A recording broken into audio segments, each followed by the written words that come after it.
কর্ম না বুদ্ধিযোগ, কোন পথে গেলে ভগবানকে লাভ করা সম্ভব, কোন পথটি শ্রেষ্ঠ? জয় গুরু। আত্মজ্ঞান সন্ধান চ্যানেলে আপনাদের সবাইকে স্বাগত জানাই। নমস্কার। আজকের গল্প যুক্তিতেই মুক্তি। একটি লোকের জীবনে একসঙ্গে তিনটি দুর্ভাগ্য দেখা দিয়েছিল। প্রথমত, সে অত্যন্ত গরিব। দ্বিতীয়ত, সে ছিল অন্ধ। আর তার তৃতীয় দুর্ভাগ্য হলো সে স্বল্পায়ু। এই তিন দুর্ভাগ্যকে কাটিয়ে উঠবার জন্য সে ভগবানের উপাসনায় মন প্রাণ সঁপে দিল। তার তপস্যায় সন্তুষ্ট হয়ে ভগবান একদিন তাকে দেখা দিয়ে বললেন, তোমাকে আমি একটা বর দিচ্ছি, সেই বরে তোমার যা ইচ্ছে তুমি আমার কাছ থেকে চেয়ে নাও। লোকটি তো মহা মুশকিলে পড়ে গেল। ভগবান মোটে একটা বর দিতে চান, কিন্তু তার যে তিনটে দোষ রয়েছে, দারিদ্র্য, অন্ধত্ব আর অল্প আয়ু, এর কোনটা কাটাবার জন্য ভগবানের কাছে সে কি বর চাইবে তা ভেবে পেল না। কিন্তু লোকটি ছিল খুবই বুদ্ধিমান। সে হঠাৎ করে কিছু চেয়ে বসলো না। অনেকক্ষণ ধরে ভেবে নিয়ে সে ভগবানকে বলল, হে ভগবান, আপনি আমাকে এই বর দিন, আমি যেন দেখতে পাই আমার নাতি আমার সামনে বসে সোনার থালায় ভাত খাচ্ছে। ভগবান বললেন, তথাস্তু। এইভাবে একটি মাত্র বরে লোকটি ভগবানের কাছ থেকে তিনটি বর পেয়ে গেল। দীর্ঘায়ু না হলে নাতিকে দেখা সম্ভব নয়, দারিদ্র্য না ঘুচলে সোনার থালায় ভাত জুটবে না, আর অন্ধত্ব না কাটলে নাতি ভাত খাচ্ছে সেটাই বা দেখবে কেমন করে।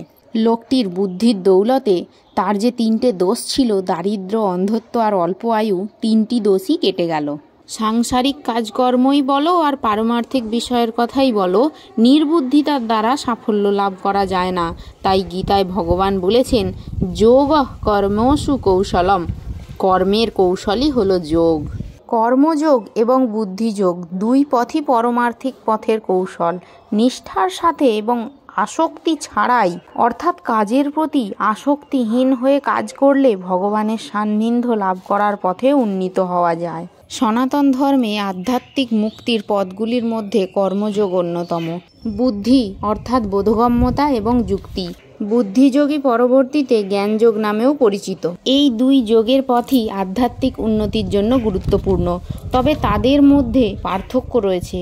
কর্মযোগের মূল বিষয় হলো নিঃস্বার্থভাবে কাজ করা বা কর্ম করা, যেখানে বুদ্ধিযোগের মূল বিষয় হলো কর্মের মাধ্যমে জ্ঞান অর্জন এবং সঠিক সিদ্ধান্ত গ্রহণ। কর্মযোগ অর্থাৎ নিঃস্বার্থ কর্মের কথা বলা হয়, সেটি এরূপ যে কোনো ফল বা প্রতিদানের আশা না করে কাজ করা। এর মূল মন্ত্র হলো, কর্মফলে তোমার অধিকার নেই, শুধু কর্মে তোমার অধিকার আছে। এই কর্মযোগের মাধ্যমে কর্মের ফলের প্রতি আসক্তি কমে যায় এবং আত্মনিয়ন্ত্রণ বৃদ্ধি পায়। এই যোগের মাধ্যমে মানুষ তার আপন কর্তব্য পালন করে এবং সমাজের জন্য কর্ম করে। কর্মের ফলস্বরূপ কিছু প্রত্যাশা করে না। বুদ্ধি অর্থাৎ বোধগম্যতা এবং যে যুক্তি, সেটিই হলো সব যোগের সার। কারণ যে কোনো কর্ম করতে বুদ্ধির প্রয়োজন। যে কোনো কর্মের প্রতি বুদ্ধি দিয়ে কাজ করলে সেই কর্মের ফল ভালো, সৎ ও সুন্দর হয়। এই যোগের মাধ্যমে মানুষ আপন কর্মের সঠিক দিক নির্ণয় করতে পারে, সঠিক সিদ্ধান্ত গ্রহণ করতে পারে, যার ফলে কর্মের সাফল্য দ্রুত হয়। মানুষ এই যোগের দ্বারা কর্ম করলে আত্মসাফল্য লাভ করে এবং আধ্যাত্মিক উন্নতির পথে বিনা বাধায় পৌঁছাতে পারে। পরমার্থ পথের পথিক যারা, তারা যদি সদ্গুরুর কাছ থেকে কর্মের এই কৌশলটি আয়ত্ত করতে পারেন, তাহলে এই জীবনেই তাদের ভগবানের সাক্ষাৎকার লাভ হতে পারে। মোট কথা, কর্মের কৌশল জানা চাই, অর্থাৎ বুদ্ধি চাই, যুক্তি চাই।